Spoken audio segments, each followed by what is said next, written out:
estar mais preparadas, né? As praças públicas, os shoppings, ou seja, todo aquele universo comum à sociedade, a nós que somos um ser social, precisa receber melhor essa informação.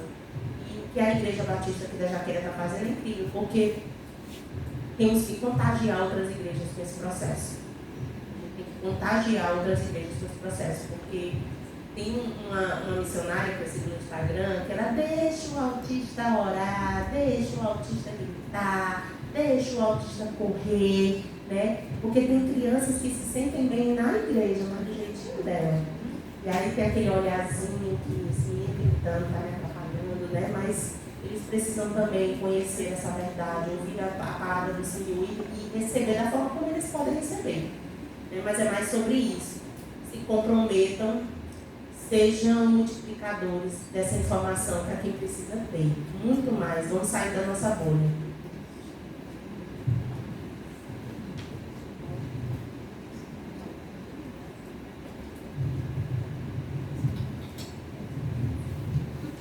Muito importante a intervenção de Solange, porque inclusão não é só a empresa, a organização receber o autista, o empregado.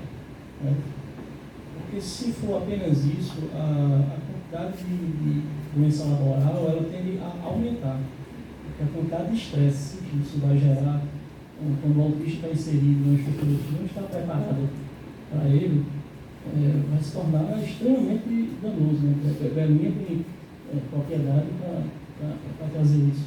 Então não adianta uma escola dizer que é inclusiva, que só recebe o autista e não se prepara seus profissionais, não prepara seus ambientes para que aquele autista possa estar ali inserido. Não adianta uma empresa também apenas empregá-lo se ele estiver no setor sendo tratado como os demais. Né? Na verdade, o princípio da igualdade não é tratar todo mundo igual, é tratar as pessoas desiguais de acordo com as suas desigualdades. Então, muito importante, muito relevante que são as colocou. Quando a gente trabalha esse ponto, principalmente de igreja, né? Ainda existe algumas igrejas que só olham para a criança, né? Departamento infantil e micro. A gente precisa abranger mais isso, sabe? Olhar no sentido macro, aquilo que o Belinha trouxe hoje aqui. A criança, ela vai crescer, gente. Ela vai se tornar adolescente, ela vai ter as suas fases. Como adolescente, ela vai se tornar um jovem. Às vezes tem aquele adolescente que vai querer ir para o serviço militar, imagine, né? E aí tem essas fases, tem a fase do namoro, do gostado. Enquanto o Belinha falava, eu catucava a sede e disse, como é que foi com tua esposa? Por aí. Eu não conseguia ter contato visual, ela não disse. Ela tinha que dizer para mim o que ela queria. Não é? Então são essas coisas, gente. Então a gente vai ter esse papel da inclusão, vai muito além de, claro, louvado seja Deus pela Igreja Batista da Jaqueira, pela visão que tem, mas às vezes tem igrejas que vão fazer, não só igrejas, mas outras instituições vão fazer esse momento do mês de conscientização e ingessa apenas um mês de conscientização. De maio para lá acabou. Não tem mais nada, não se fala mais nada, e aí é cada um por si. Né? Então, a fala de Solange é muito a calhar nesse sentido, e nós precisamos, como igreja, como pastor, como instituição religiosa, nós precisamos falar mais sobre isso, né? Sobre inclusão, sobre transtornos, convidar mais o público terapêutico para dentro da igreja, já que às vezes tem essa dificuldade. Algumas pessoas acham que já sabem demais. Não, já sei o que é autismo, não preciso não, está tudo tranquilo. E a gente está vendo aqui quantas conexões a gente vai se fazendo, né? Quantas histórias vão se cruzando. Pai, é mesmo. Belinha falando ali, eita, não, pai, eu tenho esse problema, gente. Às vezes eu passo por uma pessoa, aí minha esposa, menino, tu passou, eu disse, quem foi, cara? Fulano, tu não viu. Vi não, aí eu volto, vou lá, me desculpe. Aí o TDAH bateu, me agarrou. Né? Não sei se você conversa com o seu TDAH, às vezes eu converso comigo. Às vezes eu estou lá fazendo uma atividade, daqui a pouco eu disse, ele está me puxando para um lugar, eu não posso ir, eu não vou, eu estou aqui concentrado. Aí tem hora que você se. Agora tem momentos que eu me entrego a ele, viu? Tem hora que eu estou estudando, eu paro, vou fazer um negócio, deixo lá o livro aberto, pego lá. É o TDAH agora, e eu vou curtir um pouquinho, daqui a pouco eu volto a falar.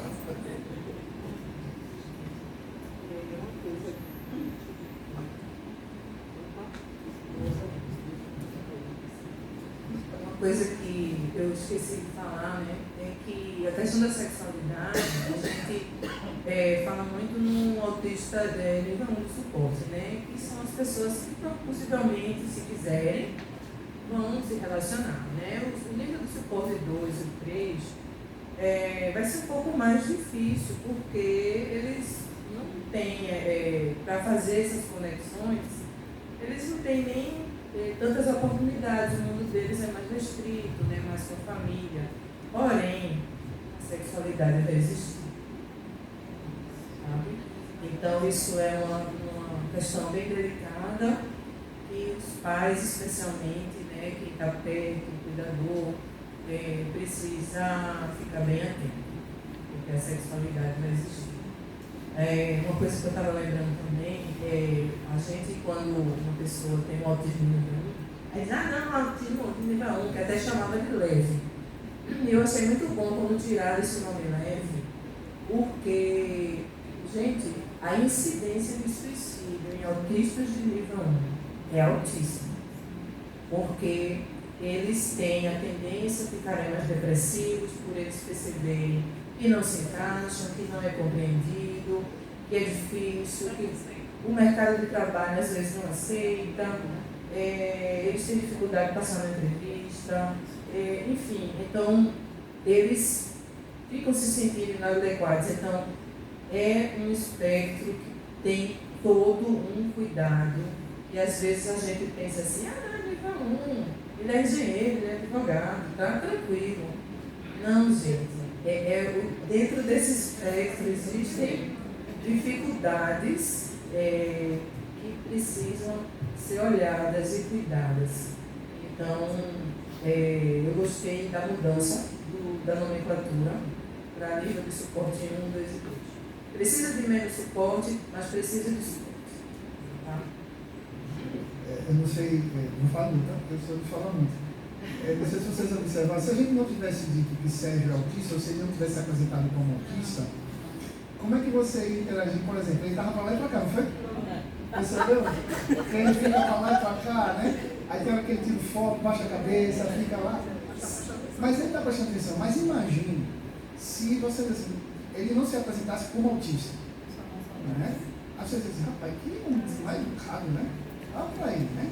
Porque ele não presta atenção, a irmã está fazendo uma pergunta, mas é um jeito, ele é autista, gente. Né? E aí aquela coisa, ele é criança, adolescente, jovem, casa, tem 4 filhos e está lá e vai, e a vida continua, né? E aí não tem esse romantismo, porque ele vive o suporte 1. Né? Tem as suas complexidades também, mas a gente vai aprendendo também com tudo isso. Eu queria falar em relação à sexualidade.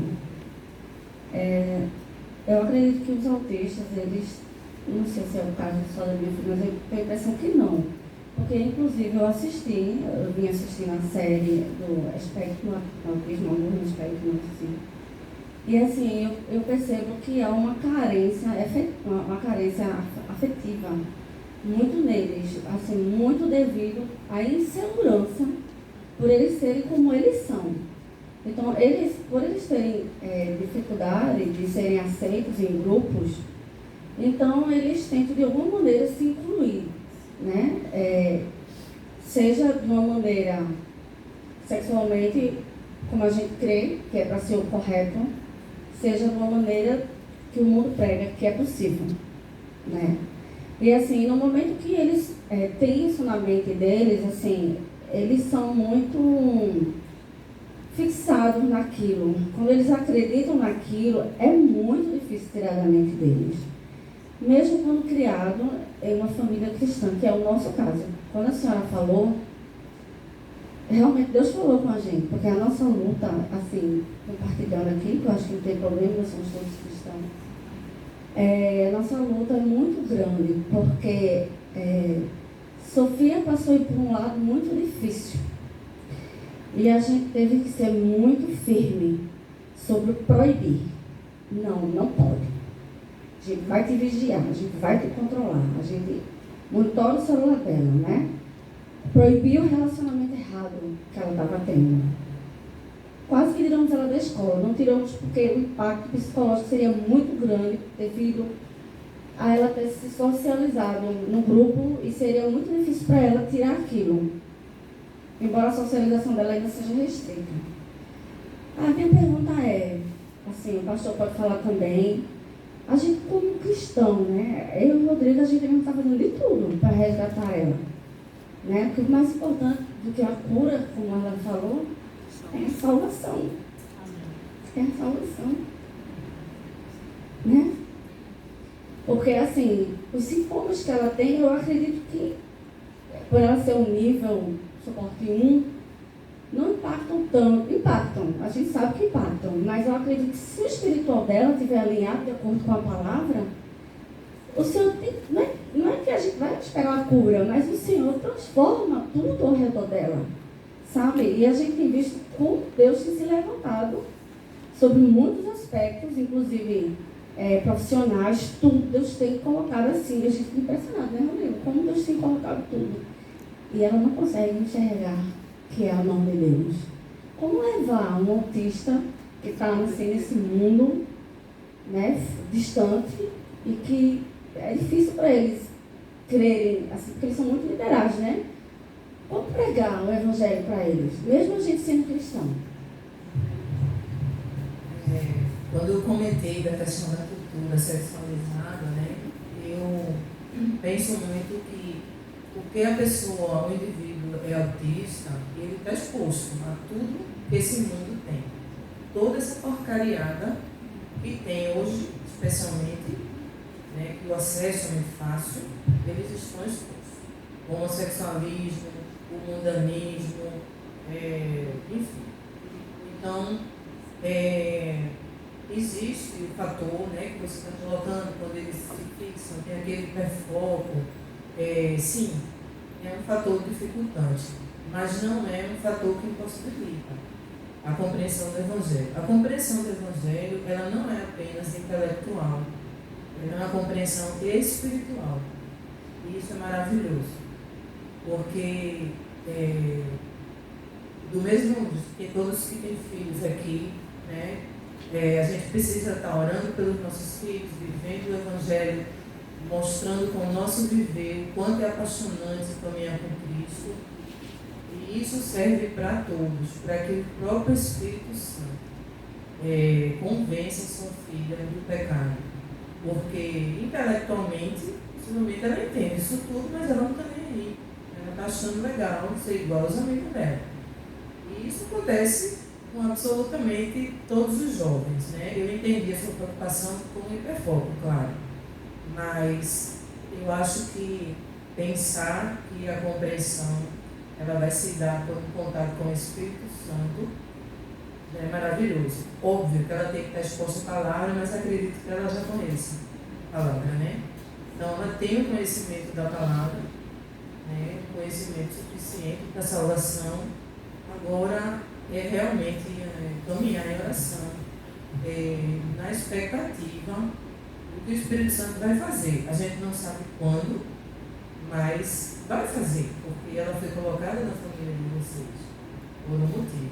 Então, eu sei que é angustiante, e eu também passo por isso com meu filho, mas o fato de ser autista, desse hiperfoco, eu não acho que seja o fator mais dificultoso, na minha opinião. Bom, eu posso falar um pouco sobre o assunto, porque a Bíblia fala, né? A fé vem pelo ouvir a palavra de Deus. No meu caso, a minha fé ela foi se desenvolvendo fruto das minhas experiências como cristão, pela resposta às minhas orações, por eu ver a comunhão do povo de Deus. Então, eu pude observar a realidade do que eu lia e que eu ouvia na Bíblia e na igreja. Isso foi fortalecendo a minha fé. Foi um processo, não foi algo imediato. Sim, nós somos literais, então há um certo desafio, porque queremos ver certos resultados, né? Então, de fato, não foi fácil, mas eu posso dizer que foi construído, foi fruto das minhas experiências com Cristo.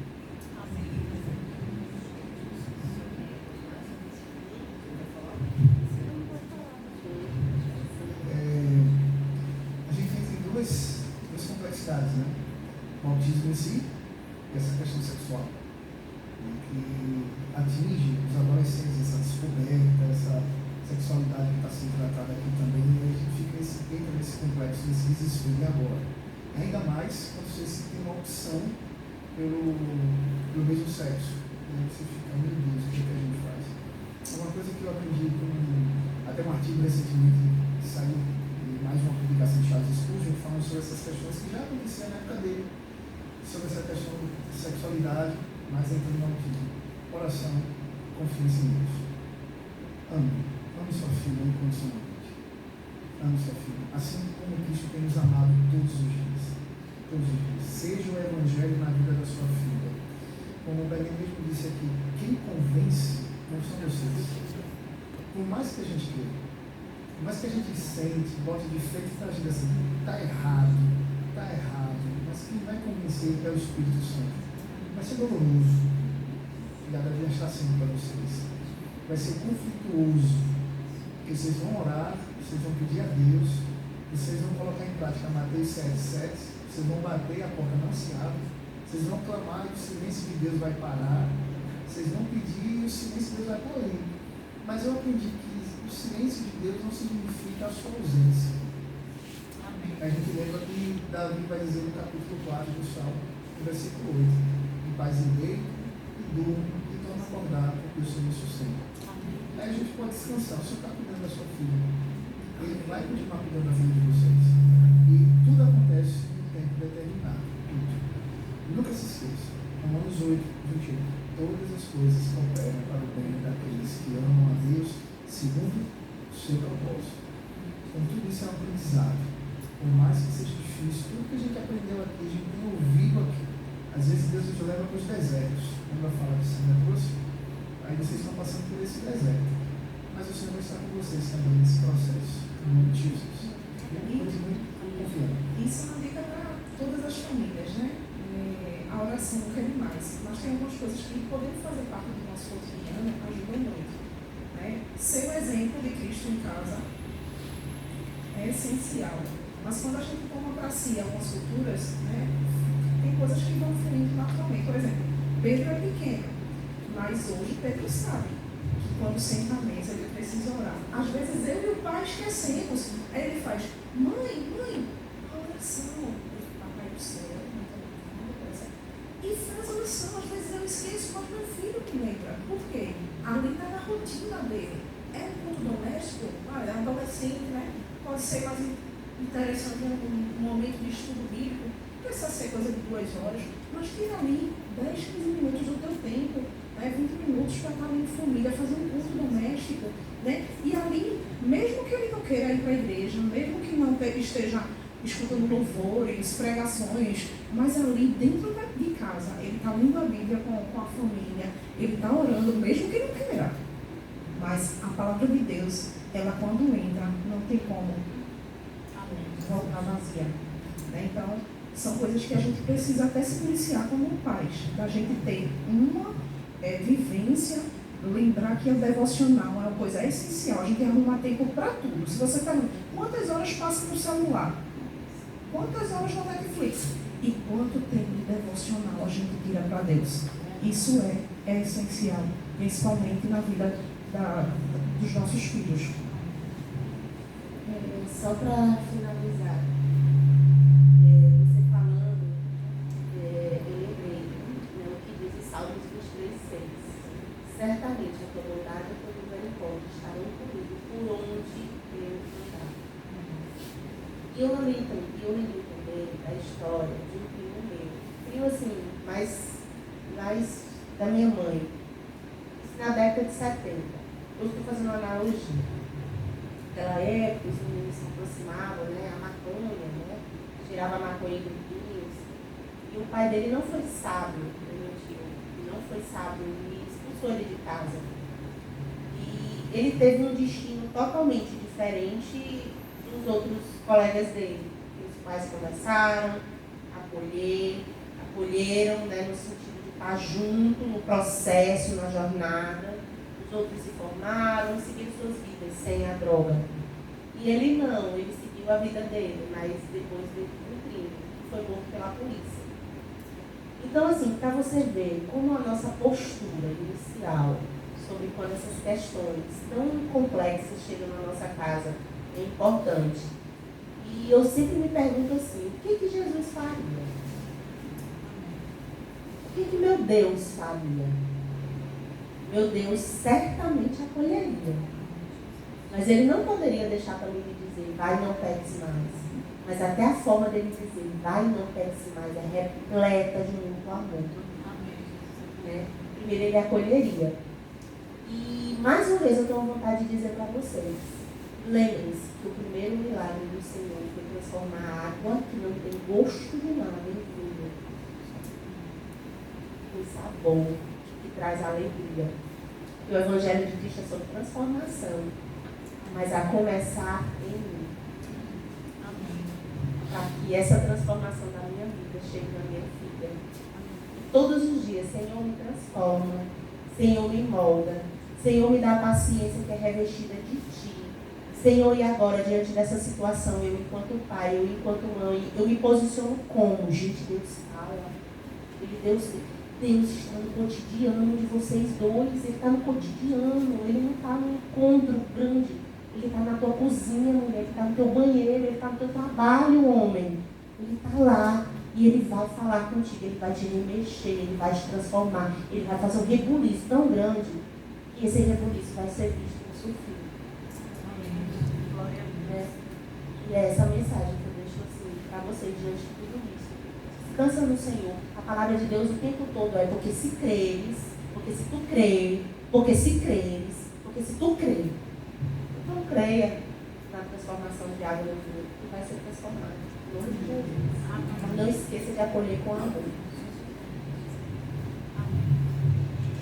Bem, amados, eu sou tia de Sofia e eu lembro bem quando Renata compartilhou, né, inicialmente essa opção de Sofia.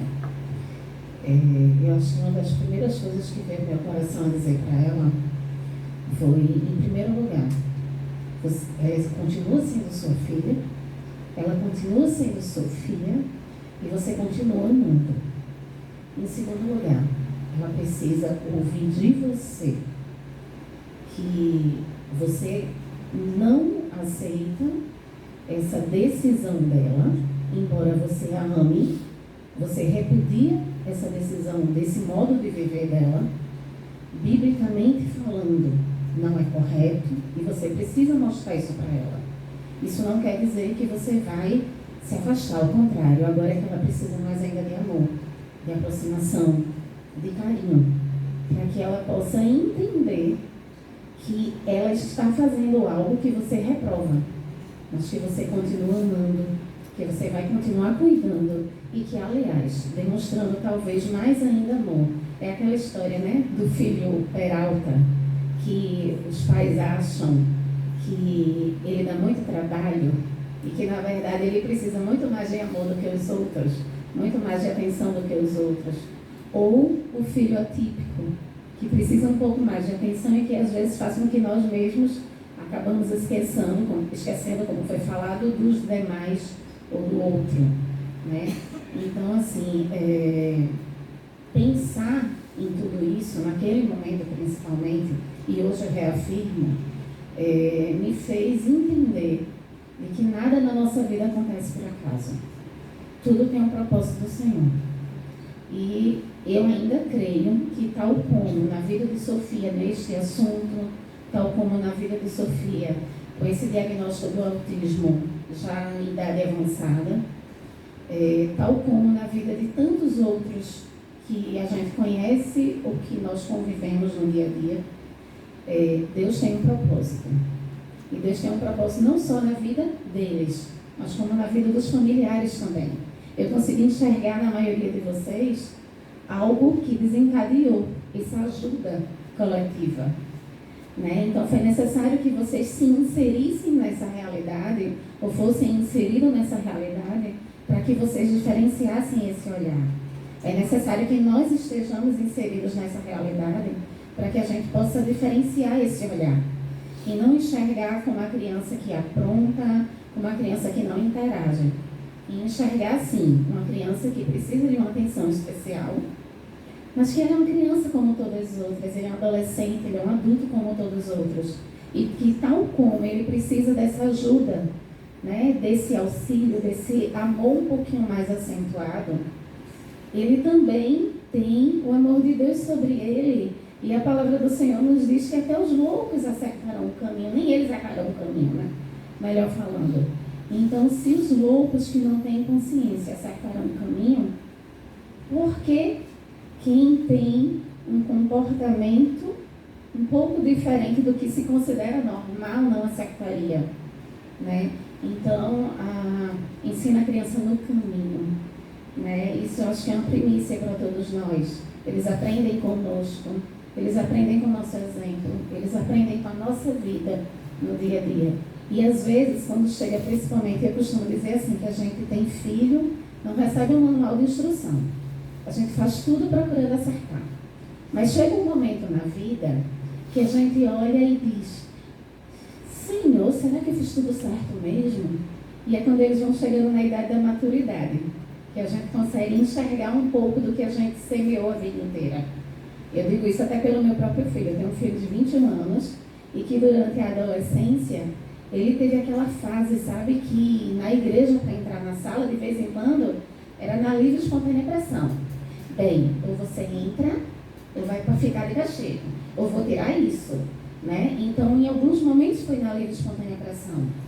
Mas, dado as devidas proporções, hoje eu entendo, hoje eu enxergo uma pessoa que, se tem um estudo bíblico do Apocalipse na igreja, ele está lá. Se tem um estudo bíblico aos Hebreus, como ele estava essa semana, ele está lá, né? Independente da gente poder ir, mãe, tu me leva, né? Então, eu acho que muitas vezes nós achamos até, ou todos os indícios nos mostram que nós erramos a receita. Mas Deus se fará presente e a semente irá germinar em tempo certo. Por mais que a gente entenda diferente, ou que a gente ache que o tempo passou, Deus continua agindo, Ele é o mesmo hoje e sempre será. Mas para todos, eu sou um pouco pentecostal, mas Gênesis 18:14 diz: acaso há algo demasiadamente difícil para o Senhor? Não. E quem nos separará do amor de Cristo? Ninguém. Então eu quero dizer, amado, o seguinte, aos amados. A Sofia está tendo, como muitos eu creio aqui, o privilégio de nascer no lar cristão, enquanto muitos não têm. Como diz o ditado popular, estão com a faca e o queijo. A sexualidade não é só o ato em si. A sexualidade é mostrada em todo o ato em família. O carinho do pai com a mãe, o respeito da mãe para com o pai. Então, assim, Deus entregou uma grande responsabilidade a vocês. É a intimidade que eu acredito que se vocês já tenham, um relacionamento mais profundo com Deus e exemplo. Exemplo, como vocês falaram, o autista não tem um entendimento, estou aprendendo hoje pela graça. Mas eu quero dizer aos amados o seguinte: se eles entendem literalmente, a gente tem que passar do concreto para o abstrato. Então a gente tem que ter uma vida. É versículo, louvores baixinhos e vida entre vocês dois. E é isso, como o amado falou, o amor da igreja o atraiu também. Foi um grande ponto. Então é isso que eu tenho para dizer para vocês. Fiquem firmes. E quem é de Jesus não se perde, não. Agora eu sou uma predestinado, não, né? Eu sou. Eu creio no livre-arbítrio. Eu creio no livre-arbítrio, mas eu creio no livre-arbítrio. Absolutamente, mas abrindo assim a questão de liberdade, de escolha. Pois é, mas eu creio. Como a Amada falou, em nome de Jesus, sua filha é herdeira da promessa. E rapidinho. Como o meu sobrinho foi diagnosticado há pouco tempo, né, ele tem 20 anos, não consegue se relacionar não tem amigos. Não tem amigos e nunca teve uma namorada, ele é muito ansioso por isso. E eu pergunto, meu Deus, por onde começar? Ser, né, por causa da palavra, de carinho, né, de encorajamento. Quero dizer a vocês que a gente ama a Sofia, né? E todo dia a gente espera quanto a gente ama, todo dia. Jamais a gente terá nenhuma atitude assim, que ela vai sentir, duvidar do amor, né? Do amor dos pais por ela. E eu creio que Deus está agindo, embora eu não escuto dela, né? Que ela é teimosa, viu? Mas eu creio que Deus está construindo ela, Deus está reconstruindo ela. Assim como está nós. Tudo isso está sendo para crescimento, sem dúvida, da nossa vida. Quem sabe nos próximos encontros eles estarão aqui nesse lugar, compartilhando, porque Deus nos dá história para contar. Sâmia falou da mulher se cuidar, né? Se cuide, vá para o salão, né? Pinte as unhas. Às vezes, aí Rodrigo, para você, já aconteceu, está lá no meu Instagram, né? A minha esposa chega assim, Paulo, tu filho, amor, não tive tempo para ir para o salão, não sei o quê. Eu disse, já sei o que é que você quer, pega ali a chapinha, pega lá. E aí eu fiquei minha irmã todinha, mas eu estava dando chapinha no cabelo dela. Né? Eu estava lá. Rodrigo, cuida da sua esposa. Não se esqueçam, a fase da vida está na palma da mão da gente. Vida como solteiro, vocês antes de Sofia. Vida com solteiro, vida de casado, vida com os filhos, é a maior fase, certo? O ciclo natural é a vida sem os filhos, porque se Deus quiser, um dia Sofia vai casar, vai encontrar o homem de Deus, vai construir a família dela e vai ter a vida de solteiro de novo, de casado sem os filhos, e agora são vocês dois, e fica a vida de solteiro, porque um dia um dos dois vai morrer, não sei qual dos dois primeiro, mas esse é o ciclo natural.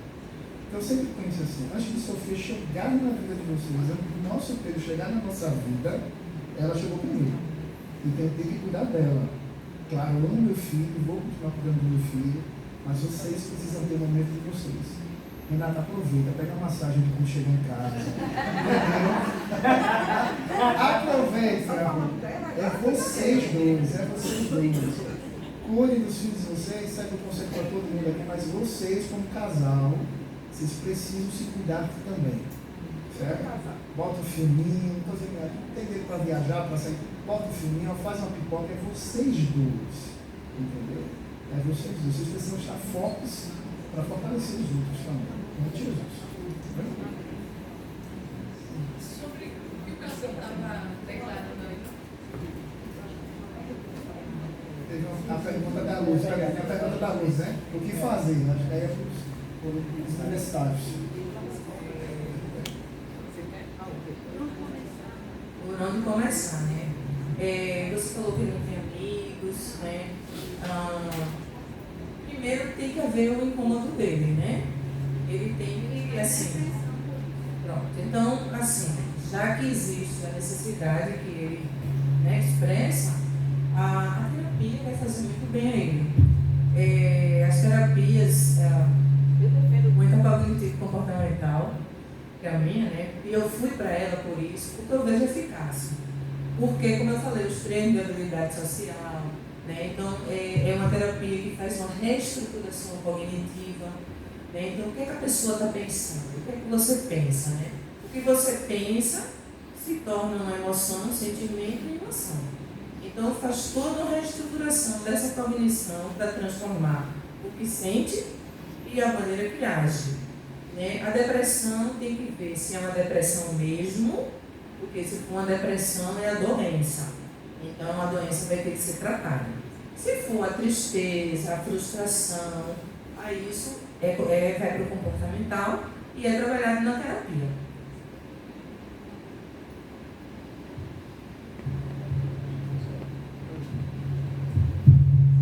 Amém. Estão ouvindo, né? Pronto.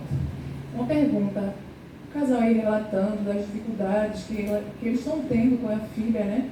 Porque quando a pessoa recebe um diagnóstico, recentemente ele sofreu aquele processo de luto, né? Que fala que a pessoa não aceita o diagnóstico, mas por que eu? Por que Jesus? Por que Senhor? Né? Então, como quem está perto pode orientar ou acompanhar essa pessoa ou esse casal que está passando por esse processo, né? Porque tem um ciclo, né? Todo um ciclo. Aí eu passo para a Sâmia, que acompanha também as mães atípicas, como é que elas chegam lá ao projeto dela, e também para Marta. julgar, né? Se eu não tenho alguém na minha família, se, enfim, mas eu gosto de ajudar, eu tenho que servir, eu entendi o que é o Evangelho de Cristo. Nesse caso, o conselho que eu te dou é abrace e cuide. E como eu falei para vocês, como as mulheres chegam exaustas, cansadas, desesperadas, com uma cabeça, com pensamento suicida, ou com tentativas de suicídio. E são coisas tão complexas, sabe? Então, nessas horas, elas só precisam ser ouvidas, não precisa de julgamento, né? E serem acolhidas. Simples. Não é algo muito grandioso. É grandioso para elas, mas para a gente é algo que a gente só precisa estar perto. Abraçar, ouvir, acolher. E aí, quando elas se fortalecem mais, quando elas se empoderam mais, é que a gente vai trabalhar de uma forma mais detalhada, né, sobre a demanda de cada uma. Para quem se deixa trabalhar. Porque também a gente tem a questão do fugir. Elas fogem, elas somem, depois elas reaparecem. Mas eu entendi o porquê dessas fugas. O medo de ser, dizer, eu fraquejei. Eu não consegui, eu perdi dessa vez, sabe? Tem algumas que ficam num processo de... Teve uma que tentou suicídio. Graças a Deus a vida não foi. E hoje ela é acompanhada pelo CAPS. Teve outra que surtou e não comunicou para ninguém. Foi uma amiga do grupo também que comunicou para a gente. E ela não se deixava acessar. Passei 15 dias ligando para a Gabi. Gabi não me deixava acessar ela. Então a gente respeita o tempo delas. Sabe? Isso qual foi o gatilho, meu Sérgio?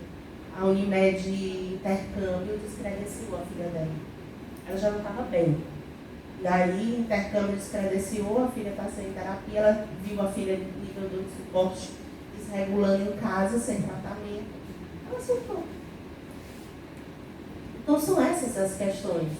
E eu vou dizer para vocês, meu pedido hoje para vocês é me sustentem em oração. Me sustentem, o que eu preciso muito é de oração. Porque a cada dia chega mais. E eu quero alcançar mais. Porque isso é um resgate de vidas. É um resgate de vidas. Não é só entretenimento, não é só fomentar o trabalho, empreendedorismo, inovação. Mas é resgatar vidas para não deixar que essas vidas se percam, gente. E que elas se tornem multiplicadoras desse cuidado. Como nós somos uma rede, a gente quer que uma fortaleça a outra. Ai, eu estou bem agora. Pois agora eu posso ajudar você, eu posso fortalecer você. E assim nós vamos seguindo. Nós temos mulheres cristãs, nós temos mulheres não cristãs, nós temos mulheres católicas, nós temos mulheres evangélicas, nós temos mulheres ateias, são ateus, nós temos mulheres agnósticas, nós temos mulheres do candomblé. A gente acolhe todas, independente, sabe? Porque o agir é do Senhor. Mas é isso, a palavra é escuta, acolhimento e abraço. Nada que um abraço não restaure. E o colo de Cristo, então, esse é o melhor. Amém. Quando o Senhor nos manda orar, muitas vezes a gente diz assim, para que eu vou falar se Deus já sabe? Né? Uma coisa tão sem lógica. A lógica está exatamente nesse falar. Quando a gente fala e a gente sabe que está sendo ouvido, a gente começa a reelaborar. A gente às vezes ressignifica, a gente se compreende, a gente se escuta, a gente percebe quando está exagerando, a gente percebe que tem uma saída, a gente se sente amado e acolhido porque alguém está tendo a paciência de me escutar. Agora, tem algo sobre a escuta que é preciso ter muito cuidado. A gente gosta muito de dar opinião na vida dos outros, a gente adora trazer solução para a vida dos outros também.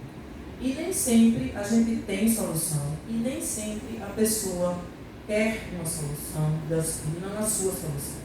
Então, às vezes, a pessoa chega desesperada e aí você diz assim, menina, mas vai ficar tudo bem. Menina, presta atenção que tem gente pior. Olha, presta atenção que pelo menos tu tem isso. Olha, não fica assim. Você tem que confiar em Deus, porque aí... E a pessoa não está afim, porque ela já sabe isso tudo. Ela quer ser ouvida sem julgamento. Sem culpa. Ouvir. Ah, mas só isso? Gente, isso é gigante. Ouvir é você receber aquela carga emocional e espiritual, né? Ouvir, orar, abraçar, se colocar disponível. O que é que você precisa? Você quer que eu vá na tua casa fazer alguma coisa, dar uma força? Né? Quer deixar o menino aqui em casa? Sei lá. Menos opinião, mais escuta. Porque é isso que está faltando. Às vezes o povo diz assim, eu não quero nem me meter, que eu não sei o que dizer, deixa para o pastor, deixa para o profissional. Não, a pessoa procurou você, talvez ela não procure mais ninguém. E você, por mais que você não tenha especialização, que você não tenha uma leitura no assunto, que você não saiba, você tem 2 ouvidos e você tem o Espírito Santo. Você ouve e você fica quieta.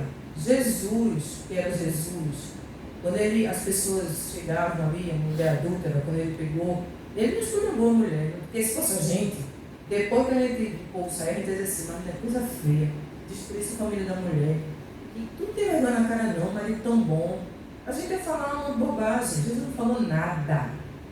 Ele mandou a mulher se embora, né, cuidar da vida dela. E a gente eu gosto muito de uma opinião, de um julgamento. Escutar, parar. A pessoa não lhe perguntou. Ouça, ore e acolha. Não precisa de diploma para isso. Só acrescentando, né? Esse tipo de comentário também é bíblico. Mas você tem tudo, você tem comida em casa, você pode ter tudo, você tem um bom marido, você tem uma boa mulher. Você tem que agradecer a Deus pelo que você tem. Ô, minha irmã, chegou na casa dela, vê se tem uma pia de louça, vai lá e lava. Vê se o menino está com a fralda cheia, vai lá e tira. Você tem que ajudar dessa forma, sabe? Veja o que ela está precisando e faz. Bora, se arruma, veste uma roupa, vamos ali para um parque, vamos andar na bicicleta. Eu não vou, eu vou com você. Estou aqui para ir com você. Isso sim é ajuda, né? Não ficar dizendo, Deus não gosta de murmura, Deus abomina a murmuração. Isso não ajuda, não. Isso não ajuda. Olha a pia, olha a fralda do menino, convida para um passeio, né? É mais nesse chama o homem para jogar uma bola, você que joga bola, ou se não, pelo menos para sair para fazer outra coisa, uma pedalada, enfim, mas esparecer a cabeça dessas pessoas. Tirar elas do foco da dor, para viver outras experiências e assim elas começarem a se reerguer. Só contando aqui um exemplo, né? Eu tenho pessoas que são muito próximas de nós e quando a gente conseguiu, né, o Dalton e Pedro, 2 pessoas muito queridas nossas chegou para a gente e fez assim. Eu percebi, só que a gente não conseguiu falar nada para vocês. E ali foi um baque muito grande para nós como pais. Porque são pessoas muito próximas que perceberam e não nos falaram. Então, naquele momento, foi um baque. Pessoas que nós amamos muito, que percebeu, né, antes da gente, né, conseguir todo o processo. E não chegou. Porque eu consegui o diagnóstico de Pedro, porque eu fui atrás de uma psicóloga, enfim, descobri. Mas se eu fosse esperar de alguém, quem ia ter a coragem de chegar? Né? Então, assim, se você percebeu alguma coisa com muito amor, alerta a família. Às vezes as famílias não levam para o profissional, né, por falta, às vezes, de uma orientação com amor, não é aquele julgamento. Mas se você também percebeu, e lá na frente a mãe descobriu, tu também não chega para dizer, eu percebi e não te disse nada. Porque ali é um baque para a família. Né?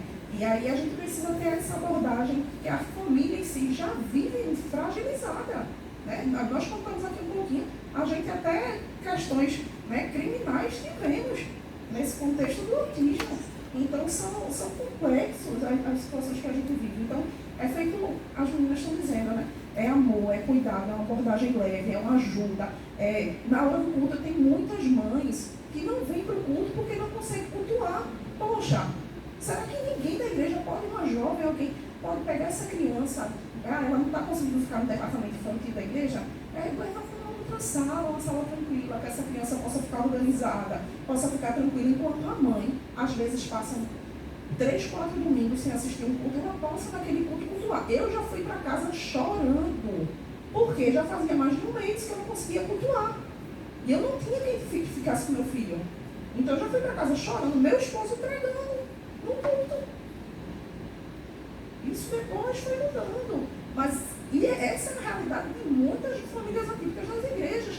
Eu vou deixar de ir para a igreja porque eu não tenho quem fique com meu filho na hora do culto. Joana me entregou, sábado passado, numa feira missionária. Eu não levei meu filho para curtir a feira. Chegou lá, ela viu. Tinha uma mãe com um filho que estava desorganizado no meio da feira missionária. Eu peguei o menino, pedi autorização à mãe, levei para a salinha, o menino ficou tranquilo. Eu disse, mãe, vá curtir a feira missionária. E eu abdiquei daquele momento, porque eu sei que ela tem 3 filhos. O contexto dela ainda é mais pesado que o meu.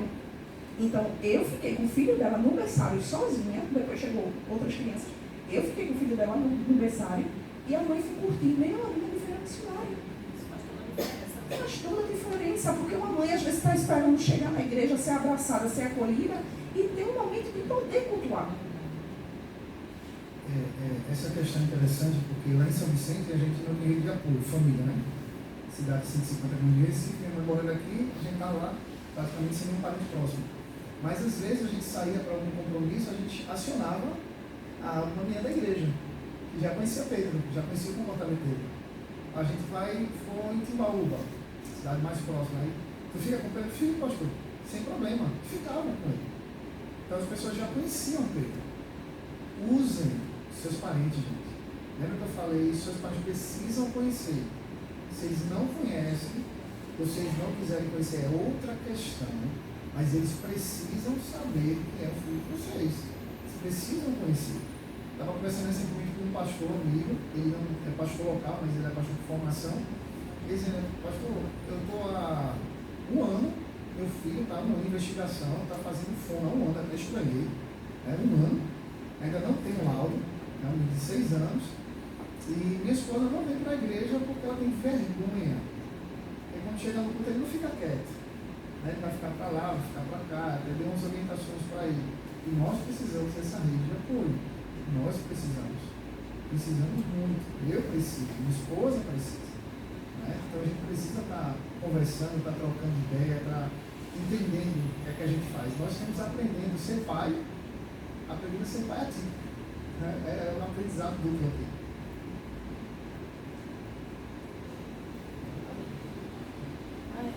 Eu tenho uma pergunta para o doutor Sérgio. Vamos ficar assim.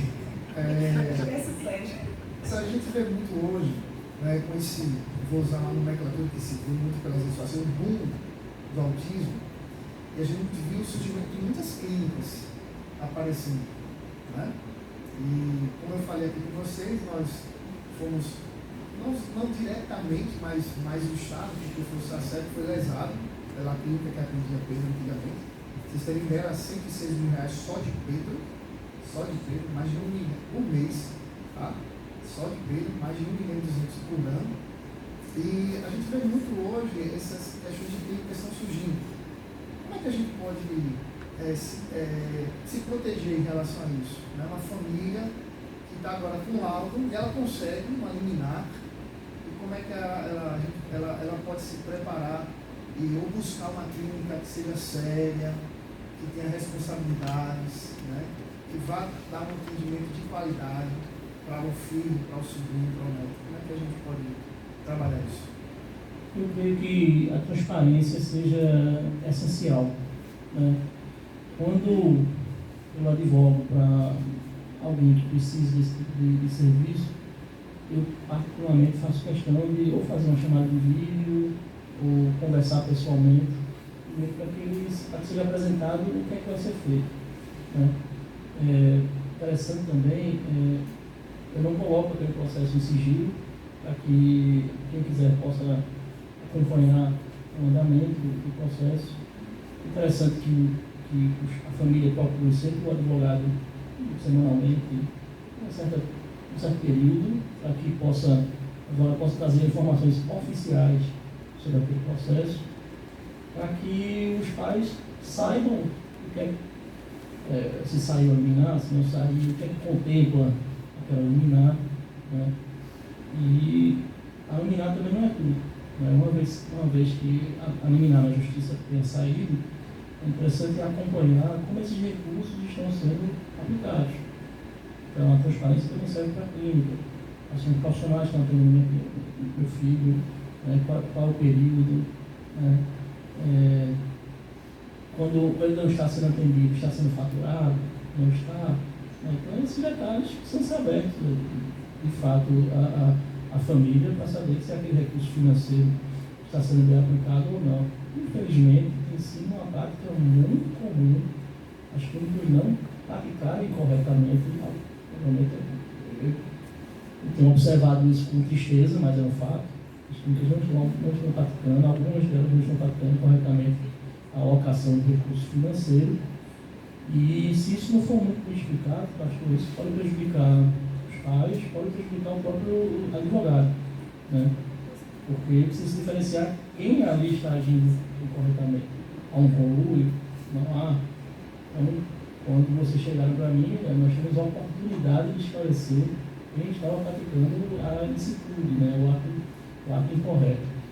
Então, é muito importante a fiscalização sobre o trabalho do advogado, fiscalização sobre a clínica, sobre os profissionais, saber qual é o currículo dos profissionais, né? Se é adequado ou não, o que é que a clínica envia para o plano de saúde, o que é que não envia. Então, essa fiscalização é primordial. E questione, né? Caso a clínica ou o advogado não queira mandar esse relato, então há de se desconfiar. Né? Em primeiro passo, há de se desconfiar de que algo não está saindo muito bem, né? Não está saindo corretamente. Então, um advogado que vai agir eticamente, ele é obrigado a informar todos os passos, como também a clínica e os profissionais.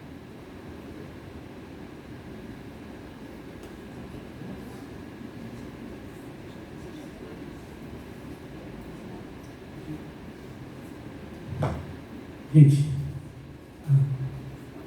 ali, amor.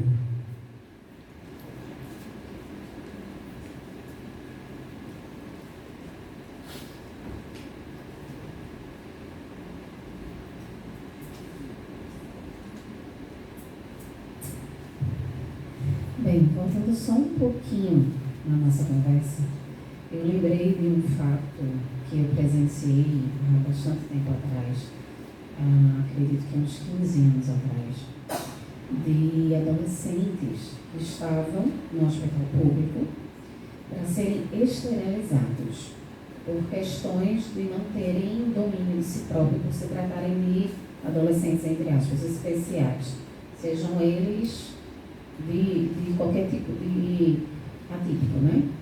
Então, aí eu pergunto, hoje em dia, existe algum tipo de orientação para aqueles que realmente não conseguem, tipo, vamos dizer, atípicos grau 3 ou alguma outra condição de que seja orientado? Porque, de fato, como a gente falou, que eles têm, mentalmente, fisicamente, eles têm vida sexual, eles têm hormônios, eles têm os impulsos.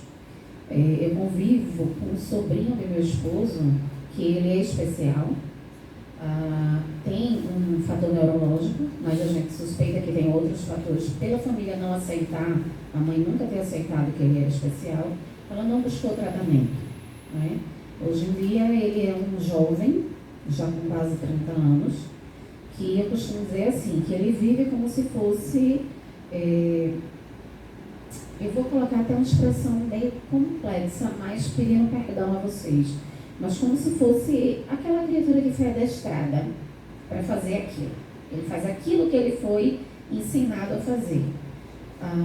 Então, hoje em dia ele vive assim, tem uma certa autonomia de sair de casa e até a academia e voltar, embora o fator neurológico dele não permita, porque ele tem convulsões de paralisar em qualquer ambiente, então atravessando rua, em qualquer lugar, mas a mãe permite que ele faça esse tipo de trajeto sozinho. Mas durante a fase de adolescência dele, que ele convivia muito com minha sogra, ele vivia se masturbando, ele vivia fazendo coisas, ele só queria estar só dentro do quarto, assistindo a TV, que a vida dele sempre foi essa. Então, assim, tal como outras pessoas que a gente conhece, mas não teve uma convivência tão próxima, e que a gente tem ciência de que elas eram estupradas por vizinhos, por conhecidos, e elas se permitiam nisso, inconscientemente sem consentir, né?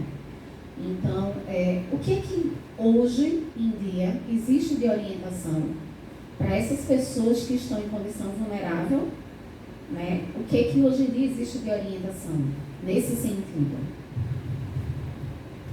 Nada. O Estatuto da Pessoa com Deficiência diz que é inviolável o corpo da pessoa com deficiência. Né? Uma das vedações que tem lá, eu estou tentando lembrar o artigo, o doutor Sérgio pode me ajudar. Uma dessas questões é a questão do corpo.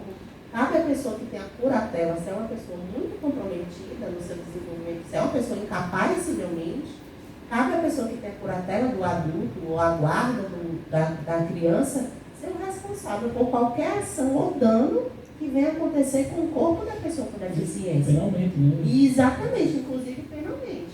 Então não existe. A gente não vive mais na época do, como é que eu posso dizer, né? Da hospitalização, em que nível? Em que as pessoas com deficiência ou com qualquer tipo de transtorno eram torturadas, não é? Levavam choques, tinham que viver hospitalizadas. Pelo contrário, hoje a gente fomenta, né, que essas pessoas vivam em sociedade justamente para evitar esse tipo de comportamento, né? E se, como o pastor Sérgio, recebe. Obrigado. Recebe, meu filho. Olhe. Sim. Jesus, né? Quantas vezes vai te chamar de pastor hoje? Ele é literal, viu que ele contou. 8, ele é exato. Pois é. Mas é sobre isso. Acho que o doutor Sérgio pode falar melhor. Bom, é inconstitucional, porque a nossa Constituição ela prega a liberdade e dignidade de forma ampla. Por exemplo, se fosse permitido, imagine se eu não tivesse tido as terapias adequadas e eu tivesse que ser esterilizado, eu particularmente, né? Isso seria uma ofensa à minha dignidade, né? Por outro lado, também o Código Civil fala que não pode se dispor de parte do corpo, né? O Código Penal fala que não há pena que seja superior à pena de liberdade. Então, você esterilizar supera a pena de liberdade. E o problema não está, certo, não está nele, né? Está em quem cuida dele e quem está ali disponível para cuidar dele. Essa pessoa ela pode ser punida civilmente e criminalmente, né, por estado de abandono a essa circunstância. Então, não é possível que essa pessoa pode ser punida. Não quem obviamente foi abandonado, mas por quem o abandonou.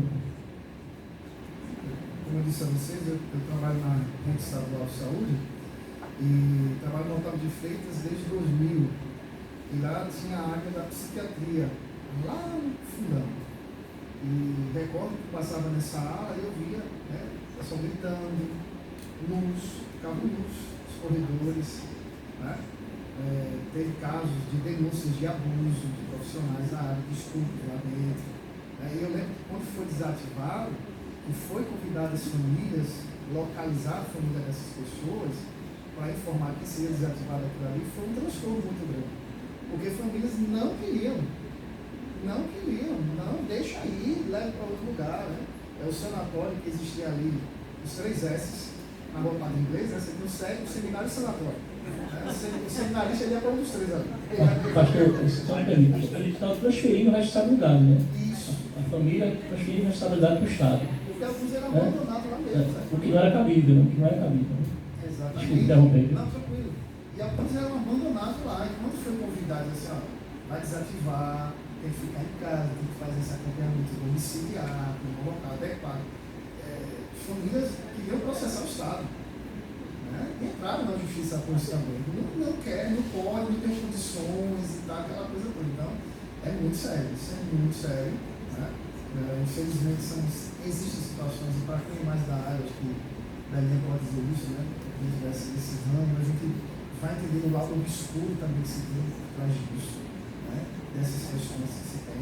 E nós temos que orar de misericórdia ao Senhor mesmo. Só graça e misericórdia.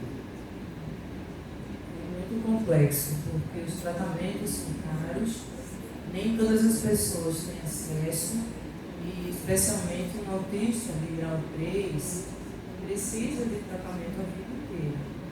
E muitas vezes, muitos profissionais, inclusive, não gostam de trabalhar com autista nível 3. Por quê? Porque o progresso é muito pequeno.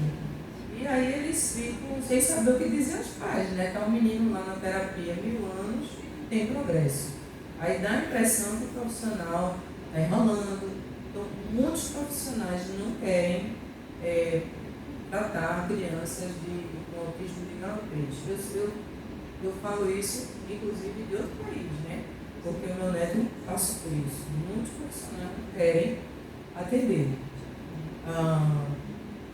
Mas é muito importante essa insistência, porque essa criança vai crescer e ele precisa aprender esse comportamento, né, para ele ficar mais adequado no convívio com as pessoas.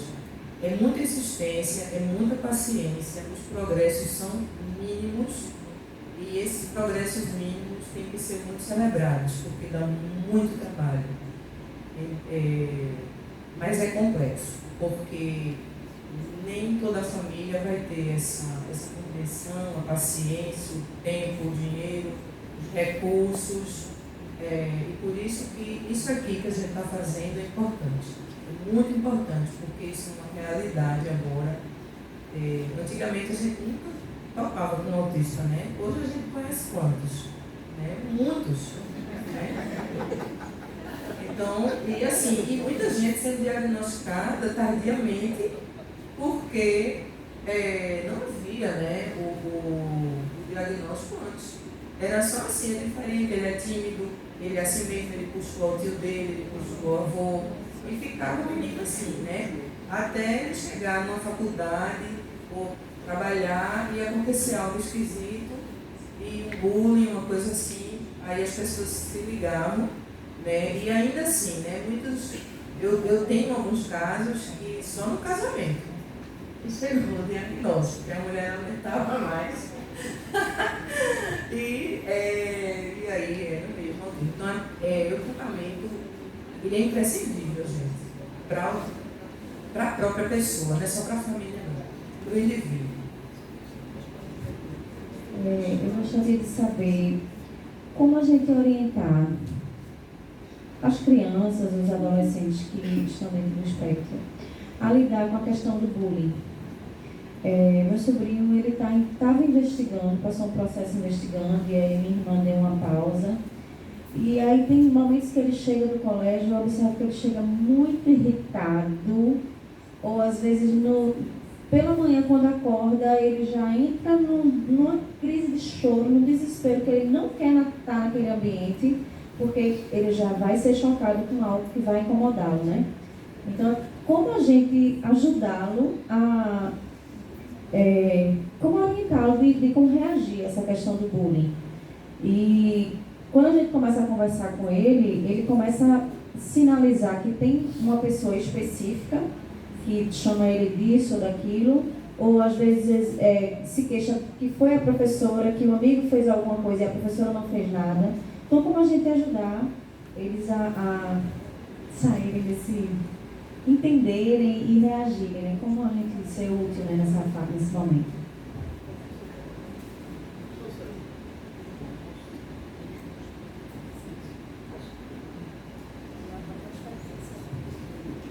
Posso falar sobre o aspecto legal e pessoal, né? Na escola, particularmente, eu era chamado de Jesus. Muito bom, né? Porém, Jesus não joga bola, Jesus não joga vôlei, não participa das rodas de conversas, e isso passou a me incomodar bastante, né? E eu até tenho amigos hoje que vêm me pedir perdão por aquele momento lá atrás. Eu posso até dizer, inclusive, Pietro é meu amigo de escola, né? E Pietro reconheceu isso, né, com o passar dos anos. A prática, quem pratica o bullying é que está errado, né? Não quem sofreu o bullying. O bullying hoje é considerado crime e deve ser combatido. É interessante sempre conhecer primeiro as instituições, né? Conhecer, por exemplo, o Ministério Público. Às vezes, para a gente, o Ministério Público, para outra justiça, é aquele aquele órgão que está muito longe da gente, que não pode nos ajudar, mas de fato ele está à disposição para ser acessado, principalmente numa situação em que há um crime que envolva incapaz ou que envolva um problema social, como é o bullying. Interessante contactar um profissional de direito, um advogado que possa ajudar, né, a compreender a situação e ao Ministério Público para que isso cesse. E também procurar a escola, né? Porque a escola não pode permitir que haja um ambiente doloso, um ambiente ruim para aquela pessoa que está ali inserida. Então, sobre pena é responsabilizado também. Então, sobre esses aspectos é que eu posso falar legalmente sobre o bullying. A gente não deve focar quem sofreu o bullying, mas deve focar em combater quem está praticando o bullying. Eu trabalhei na escola bilíngue e teve um caso de bullying, né? Não foi um dos meus alunos, foi outro, a escola era muito grande, e aí aparentemente a escola não fez nada e foi acionado o Ministério Público. E o Ministério Público foi na escola de surpresa para observar as crianças no pátio, para ver se tinha um número de pessoas suficiente cuidando, né, olhando as crianças, muito embora eu acredito que era um adolescente, né, já. E o Ministério Público também cobrou da escola algumas políticas de conscientização com relação ao bullying. Então, os professores tinham que colocar no programa deles falar sobre o bullying com os alunos. Isso foi o Ministério Público requereu isso da escola, né? Tanto ter o número de pessoas no pátio suficiente de olho, como esse programa. Então, assim, isso aconteceu aqui no Recife, né? Então, um exemplo de algo que pode ser feito, né? Mas a escola conversa, tenta, não tem sucesso, aciona, enfim, é isso, né? Amém. Graças a Deus. Essa foi, desculpa, falar. Eu tenho um caso da filha de uma amiga minha, que ela foi mãe jovem, hoje ela tem 21 e o filho tem 4 anos. E ele já foi diagnosticado com autismo, ela recorreu na justiça, conseguiu, no SACEP, conseguiu que os avós, ele ter o plano de saúde, conseguiu as terapias, mas ela mora em Jaboatão e tem que pegar um ônibus, um metrô, e é calor. E Davi, ele já fica angustiado, porque ela mora num local que ela tem um longo caminho. Quando ele vê que vai pegar o metrô, aí ele já fica irritado, ele diz, eu não quero pegar o metrô, porque ele já verbaliza um pouquinho. E ela está tentando, junto com a prefeitura, ter um carro para pelo menos levá-lo para as terapias, né? Assim, que ela tem que acionar, já acionou o SACEP, já conseguiu as terapias, mas tem como se locomover para a terapia. Ela mora onde? Jaboatão do Guarará. Jaboatão, não tem clínica multerápica adequada? Eu vou até conversar com ela, porque assim, me esclareceu tanta coisa hoje do que ela passa. Pronto, porque quando se fala em terapias adequadas, um item a se levar em consideração é que o autista ele vive em torno de uma rotina. E a quebra de rotina para o autista desestabiliza. Então, o fato de ter que ir para outro município, por ter que gastar muito tempo desconfortável para o autista para fazer a terapia, isso pode ser um fator primordial para que essa liminar ela venha a ser cumprida no próprio domicílio do autista e de sua família. Então, é possível que seja redirecionado para clínicas naquela localidade. Por isso que eu pergunto se há uma clínica adequada. Porque se ela já tem uma liminar, e eu tenho diversos casos que envolvem o SACEP, e que foi obrigado a arcar com o custeio das terapias do domicílio da criança. Né?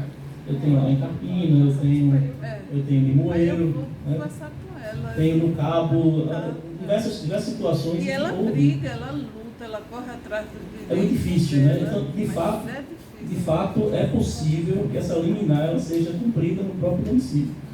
Certo? E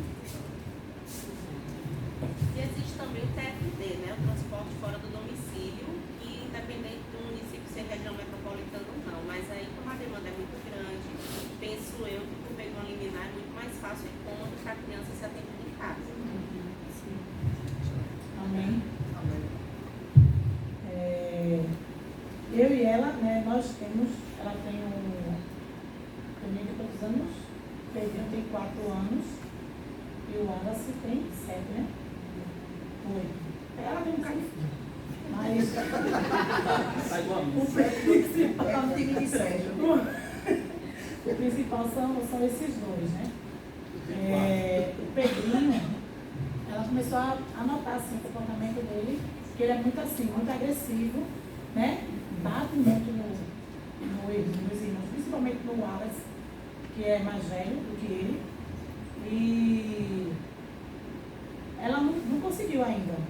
Não conseguiu o médico, não conseguiu nada ainda. Porque nem ela nem eu temos condições de pagar plano de saúde ainda. Mas assim, meu menino tem 17 anos, vai fazer 18 em agosto. E realmente, antigamente, não conseguia falar com essa facilidade de autismo. Ainda hoje, eu nunca atinei para andar com ele, né? E hoje, ouvindo essa palestra, foi que eu estava falando até para a esposa do pastor, eu estava falando para ela que ano passado eu vim para o primeiro simpósio, né? Só que foi voltada mais para a igreja, né? A palestra, foi voltada mais para a igreja. Hoje se trata de pais, né? De avós, da pessoa em si, como advogado, que trouxe mais assim o particular de cada um, que cada um passa, né? A vida cotidiana. Então, assim, a partir de cada um exemplo de vida de vocês, foi que eu vim realmente atinar. Então, assim, hoje eu saio daqui com uma convicção maior de que o meu filho, provavelmente ele tem, né,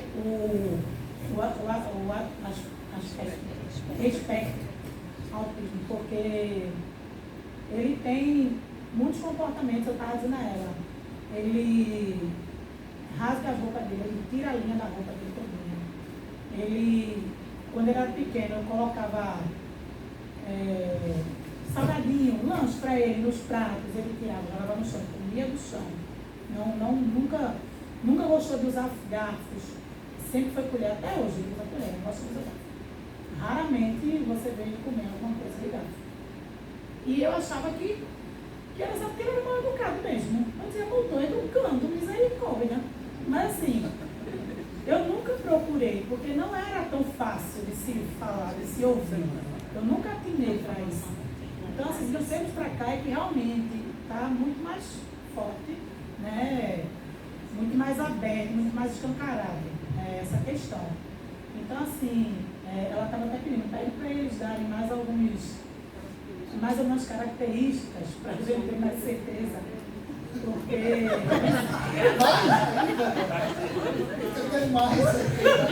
seria interessante ter um diagnóstico, né? Eu tenho que nem de nós aqui, que é propriedade, para classificar se é autista ou não é autista. Mas é assim, interessante para o se meu tiver... caso, dá licença, rapidinho, para o meu caso, para eu não perder o raciocínio. Para o meu caso e o dela, que a gente não tem esse diagnóstico, como nós podemos fazer para lidar com os nossos filhos em casa e comportamentos em si, porque os dela, o meu é só um, né, que tem, aparentemente. O outro, graças a Deus, é tranquilo, só é idade mesmo. Mas o dela ela tem uma já mais velha, que tem TDAH, né, assim, aparentemente tem os professores dizem porque ela tem muita dificuldade de pegar. Como vocês estavam falando, tem muita dificuldade de aprender, de ter atenção mesmo, prestar atenção. O meu filho mesmo, o mais velho, o Juan que eu estava falando, o pastor está lá pregando e ele está aí, baixa a cabeça.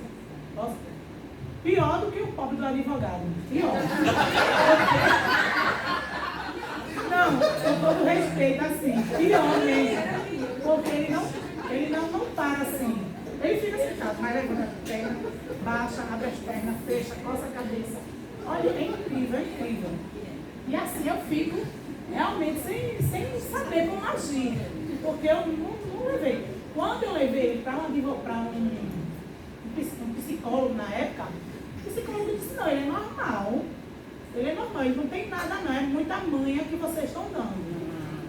Então, entendeu? Então assim, isso ele era jovem, né?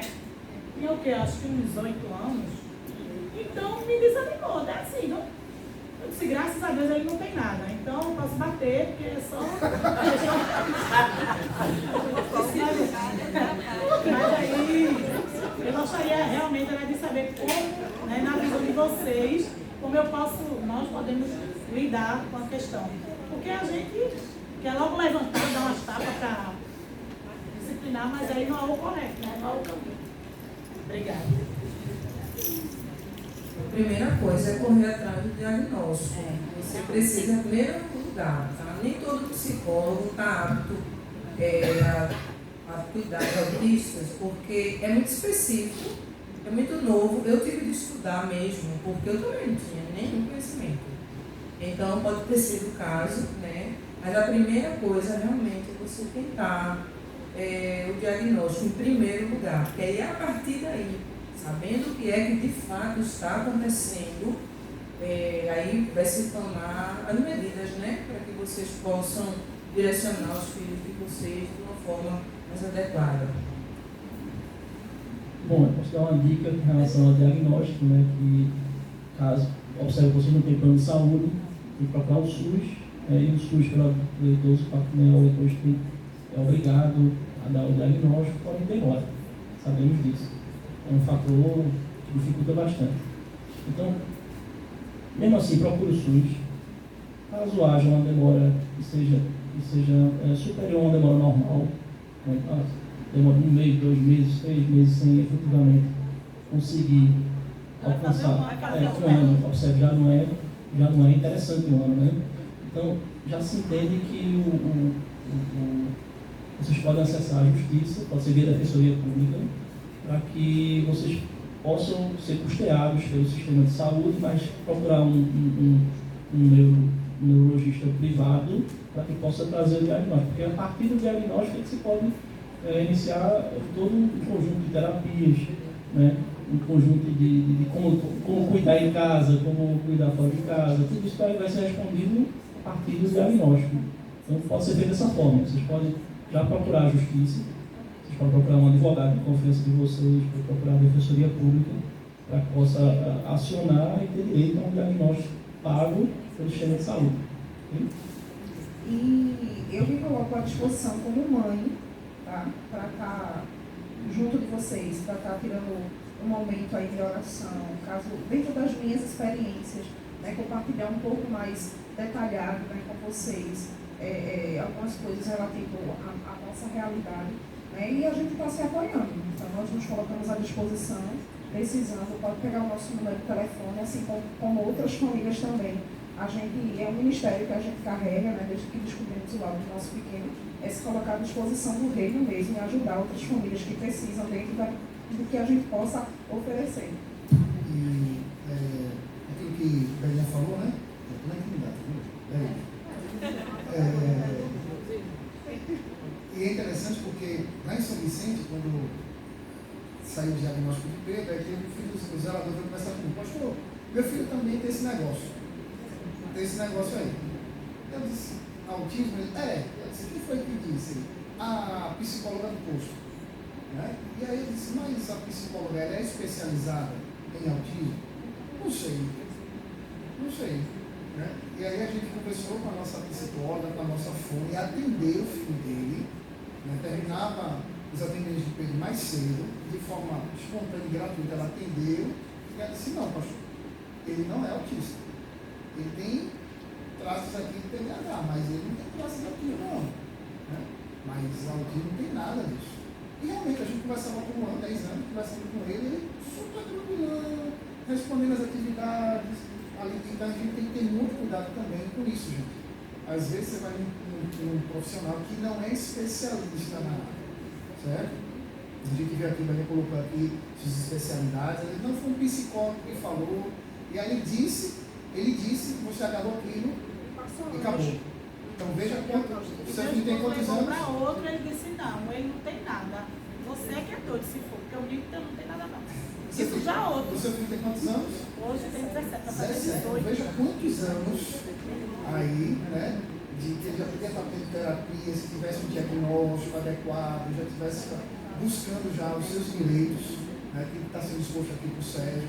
E busque esse laudo, busque o diagnóstico, se for de fato, para ele. E lembre-se, é para ele. Porque quanto mais tempo vocês retardam e tem essas complexidades de SUS e tal, tudo mais, quanto mais tempo é pior para ele. Entendeu? Eu sei que vocês não são menos negligentes, vocês estão tentando aí resolver tudo que vocês estão aqui. Então, vão em busca mesmo do direito de vocês. Procurem saber assim, ó, onde é que é a pedra dos caminhos, os caminhos das pedras. Eu preciso saber tudo, entendeu? Para ter uma direito, a questão de uma liminar judicial, a questão, como é que a gente faz isso, o que é uma liminar, como é que a gente consegue. Estou perdido, eu não sei o que é que fazer. Então, tem meios para isso. Vocês não estão sozinhos. Vocês só ficam sozinhos se você quiser. Só se você quiser. Dentro dessa questão que você trouxe, se já tem um laudo, qual o caminho a percorrer para conseguir carteirinha, os acessos? Qual o passo a passo? Os serviços, por exemplo, o Centro de Referência de Assistência Social, você consegue. No Centro de Referência de Assistência Social, vocês conseguem a carteira. Eles vão fazer todo um encaminhamento para que vocês consigam a carteira. Eu tenho um carro, eu quero desconto de PVA. PVA tem todo o fluxo que você começa pelo site do Detran, e aí você vai ser direcionado para onde tem os descontos, né? Em breve, a Rede Mira vai lançar uma cartilha de acesso aos direitos, né, e os serviços, sobretudo nos territórios, né, dialogando com a política de assistência, a política de saúde, a política de educação. Então a gente vai lançar essa cartilha em breve, e quando lançar a gente compartilha com vocês. E na oportunidade eu quero convidar vocês duas, entendeu, para também fazer parte dessa rede de cuidado, no sentido de até vocês terem um laudo, né, de vocês ouvirem, serem ouvidas, né, serem cuidadas. Eu quero saber que negócio vocês têm, se não tem, se desejam trabalhar, se não desejam. A gente também está aqui apoiando vocês, tá bom? Esse laudo tem validade, tem ou é definitivo? A partir de agora, a partir desse ano, ele se torna definitivo. Pode se aplicar por equiparação.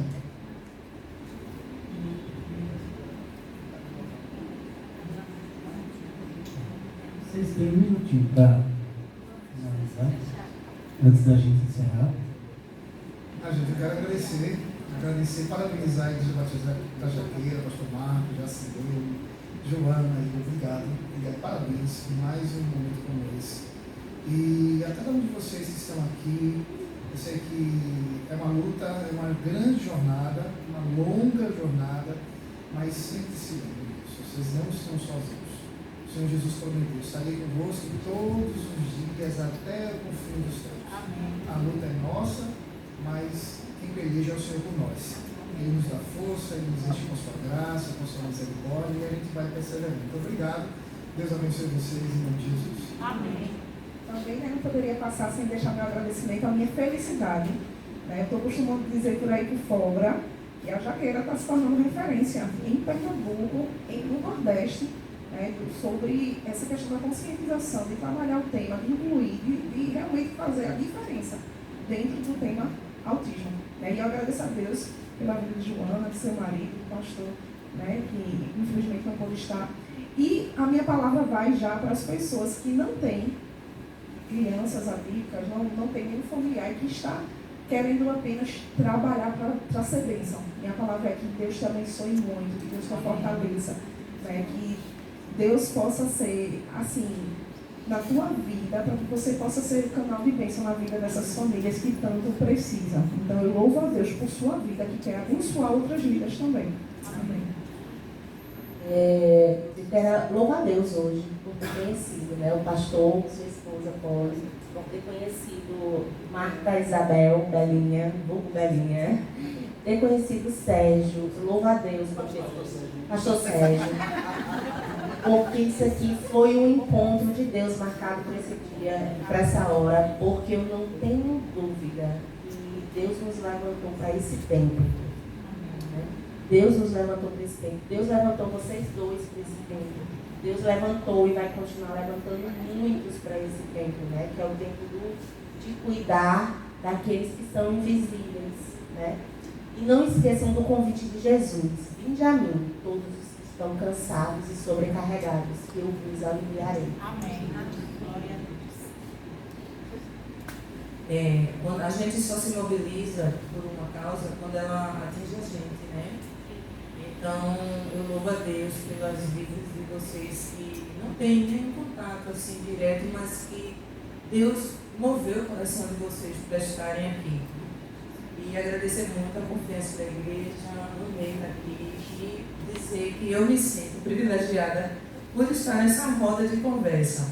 Eu espero que a gente não perca o contato, porque é muito bom estar perto de gente que tem a visão do reino, que quer contribuir para essa causa e que a gente pode se ajudar muito aqui. A gente tem uma troca de experiências maravilhosas e a gente pode se ajudar. Eu sou uma pessoa extremamente acessível com relação a tudo o que vocês precisam. E assim, nossa, é muita bênção de Deus ter parte. Meu lugar, me perdoe por deixar vocês tontos, né? Aqui no palco. Os meus movimentos involuntários. Mas fui abençoado com vocês e por todos aqui. Uma honra participar. E deixo uma frase emblemática de Jim Elliot, né? Que ele foi missionário no campo do Equador e que, em determinado momento de sua biografia, ele contou com uma frase que diz: aquele que dá, que não pode ganhar, para ganhar o que não pode perder, não é tolo. Então, nenhum de nós somos tolos. Estamos aqui compartilhando o que temos de mais precioso. Gente, eu queria chamar a Joana aqui na frente, mas antes da gente encerrar, eu queria dar um breve testemunho, bem breve, prometo ser bem breve. Quando a gente começou esse trabalho aqui na igreja, ele foi um início involuntário. Não foi, vamos criar um ministério de inclusão, não foi pensado por ninguém. A gente, pastor Marcos ainda nem fazia parte aqui da nossa igreja, e a gente já tinha uma família e uma criança autista aqui. Quando a gente retornou ao trabalho, o trabalho com as crianças era muito voluntário. Subiam pessoas sem experiência, né? Pessoas que estavam buscando de alguma forma fazer com que a Igreja Batista da Jaqueira voltasse a acontecer. E a gente buscava se capacitar, né? Buscávamos nos capacitar. E eu lembro que alguém chegou para mim e disse assim: olha, criança autista não gosta de contato. E aí eu não conhecia, não tinha conhecimento, ainda não sempre tive fazendo parte de ministérios infantis em outras igrejas que passei, mas nunca tinha trabalhado com uma criança que de fato já tinha um diagnóstico. Otto foi a primeira criança, né? Então, minha brincadeira com o Otto, meu contato com o Otto era muito assim. Ele às vezes ficava olhando, sentado com o pai e com a mãe aí, e ele ficava olhando e eu fazia, e aí ele respondia, né? E aí chegava lá em cima, eu evitava o contato, porque criança autista não gosta de contato. E aí eu subia com o violão, fazia louvor e tudo mais, aquela coisa, e descia, e minha brincadeira com o Otto sempre era dando legal para ele, ele respondia. Um belo domingo, eu costumo dizer a Joana, e a gente costuma dizer às pessoas, nós não temos, pelo menos por hora, nós não temos contato com, assim, nós não somos pais de crianças atípicas. Eu digo por hora porque eu tenho um filho morando no Canadá, que ele está investigando a possibilidade de ser autista. Lá demora um pouco mais, porque ele é imigrante e o governo canadense ele dá todo o apoio para a família, para a criança, para a família, mas precisa de fato ter um diagnóstico muito bem batido. Então, assim, o processo lá é mais lento e pelo fato dele ser imigrante, se torna mais lento.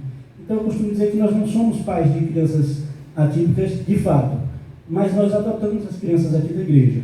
E um belo dia, eu estava aqui neste corredor, na altura desta cadeira onde está sentada a última irmã ali. E aí veio alguém por trás de mim, me abraçou pela cintura e me deu um beijo nas costas. Quando eu virei para olhar, era Otto, gente. Otto me pegou, me abraçou e me deu um beijo nas costas. E aí, desde aquele dia, eu passei a ter contato com o Otto, eu passei a pegar o Otto e abraçar, e ele tinha o Igor e não sei o que. Otto fez parte do nosso casamento. Otto entrou no nosso casamento, Otto faz parte da nossa vida. Ano passado eu levei uma queda, rompi o ligamento do tornozelo, estava sentado ali na porta da igreja, o filho da minha amiga ali, ó, Davi, tio Igor, não sei o que, chegou e me deu um super abraço.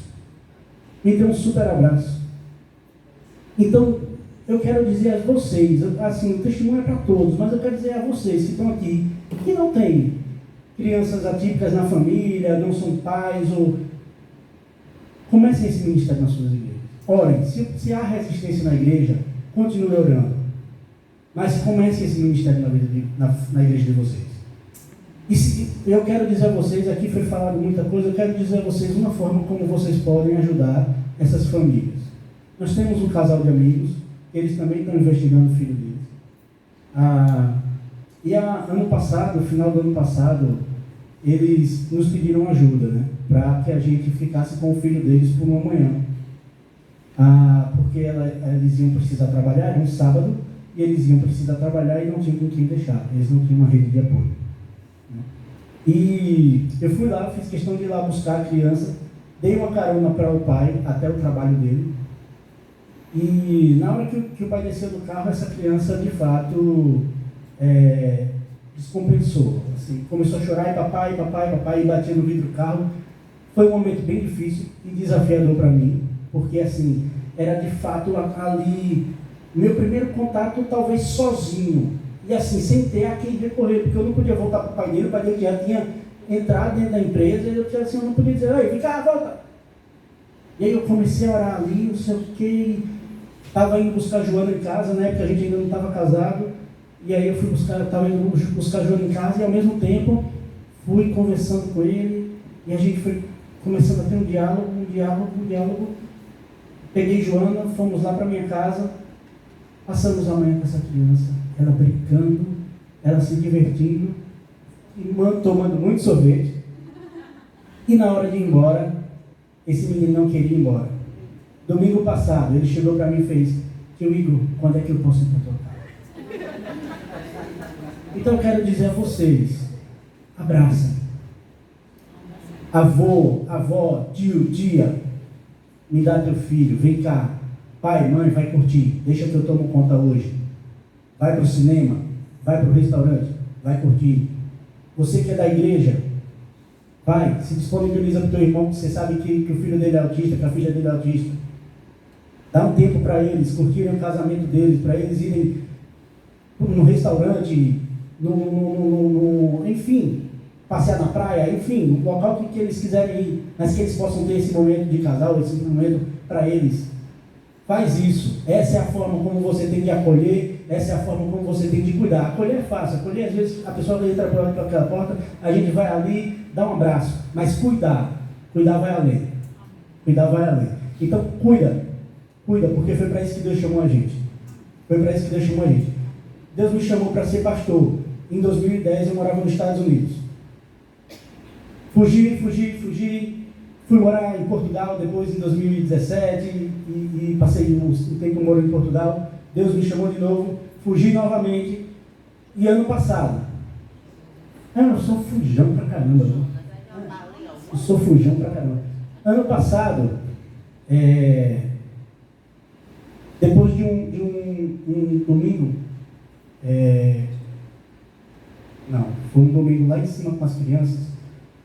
Uma criança nossa aqui, autista, que é não verbal, é nível 3 também, ela foi a primeira vez que eu peguei e fiquei com ela na sala. Eu estava sentado toquei violão, a gente fez o louvor, terminou, a professora lá foi começar a dar o estudo para as crianças, e essa criança pegou, veio, correu, literalmente correu, e pulou nos meus braços. Eu estava em pé, ela pulou nos meus braços. E durante a semana, o pastor tinha colocado, pastor Ival, um cartaz do seminário sobre o vestibular. E eu passei a semana incomodado. Deus me incomodando. E naquele domingo, quando aquela criança pulou no meu braço, e no final, a babá daquela criança relatou o fato para a mãe daquela criança. Eu percebi que Deus estava me chamando para cuidar de famílias dentro do espectro. Eu percebi que Deus estava me chamando para pastorear essas famílias. E eu aceitei o meu chamado e fui fazer o seminário. Hoje eu sou seminarista. Tá? E eu quero incentivar você a aceitar o seu chamado. Talvez não é para pastorear. Talvez não seja para pastorear, mas para cuidar de famílias. E esse simpósio, que ele possa ter feito a diferença na sua vida. A gente batalhou muito para fazer isso acontecer, né? Nós pensamos há muito tempo nisso, desde o simpósio passado, em novembro, a gente já estava pensando nisso agora, e a gente batalhou bastante para que isso acontecesse. Queríamos muito que o nosso pastor estivesse aqui com a gente, porque ele abraça, ele vive isso aqui, ele se torna uma criança. No dia das crianças ele se fantasia, ele prega fantasiado. Então nós gostaríamos muito que ele estivesse aqui, mas infelizmente ele não está. Mas ele deixa um abraço para todos. Ele pede para dizer a todos que vocês são especiais para a gente e que a Igreja Batista da Jaqueira vai estar sempre de portas abertas para que mais pessoas venham congregar conosco e serem acolhidas e cuidadas por nós. Eu queria convidar o pastor Ivaldo para orar, para a gente encerrar. E eu também quero fazer um convite para vocês. Amanhã a gente vai estar fazendo o nosso culto azul. Tu consegue colocar aí, mano? Amanhã a gente vai estar fazendo o nosso culto azul. Samia vai estar conosco novamente. E eu queria convidar você para estar com a gente amanhã à noite, tá? A partir das 18 horas. Vamos estar todos vestidos de azul. Quem tiver já a camisa, pode vir com a camisa. Quem tiver uma camisa azul, vem com a camisa azul. Mas a gente queria convidar você para estar aqui conosco em comunhão. Vamos estar em pé? Lá na igreja a gente tem o hábito, no momento de oração intercessória, colocar a mão sobre o ombro da pessoa. Se você puder colocar, coloque a mão sobre o ombro da pessoa. É no sentido de dizer assim, você não está sozinho, você não está sozinha. Tá certo? E eu queria dar a você 10 segundos para você orar pela pessoa que você está tocando agora. Se você não sabe o nome dela, pergunte. Se assim, Senhor, abençoe. Cuide dela, cuide dele. Certo? Coloque agora o nome dessa pessoa diante do Senhor. E vamos orar. Ore com o Senhor.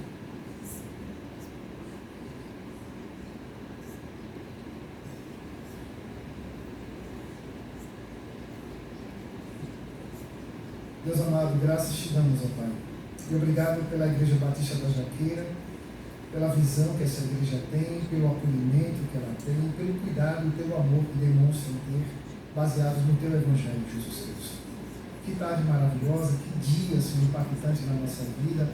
A gente vem para partilhar e acaba sendo enriquecido por tanto conhecimento, por tanto aprendizado, pela vida de Sânia, pela vida de Bela, pela vida do Dr. Sérgio, pela vida de Igor, pela vida de Joana, pastor Marcos, Jacirene, que o Senhor continue nos abençoando, abençoe a vida de Leandro também na mídia que nos ajudou hoje, cada igreja aqui representada, Senhor, que no nome de Jesus, o Senhor continue nos capacitando e nos ajudando fisicamente, o Senhor, nas lutas, nas demandas, nos ajudando emocionalmente, a também nos cuidarmos, nos tratarmos, o Senhor, das nossas feridas, dos nossos traumas, nos cuidando espiritualmente, a não desistir, a não desanimar, e confiar no Senhor, Pai Santo.